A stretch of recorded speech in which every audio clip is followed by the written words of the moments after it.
এমনকি তোমরা দেখতে পাচ্ছ আমরা এখন দাঁড়িয়ে আছি কাঞ্চি কামাক্ষী টেম্পলের ইস্ট এন্ট্রান্সের সামনে।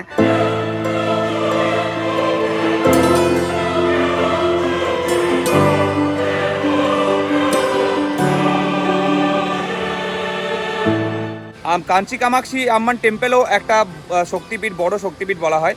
তো এখানে সতীদেবীর নাভি পড়েছিল বলে বিশ্বাস করা হয়।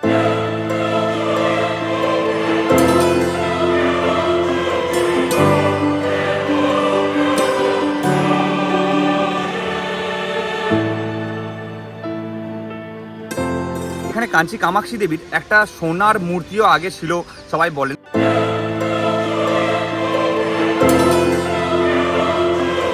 Hey guys, welcome back to our channel The Bong Duo Vlogs। যেমন কি তোমরা জানো আমি আকাশ আর আমি সৌরভ।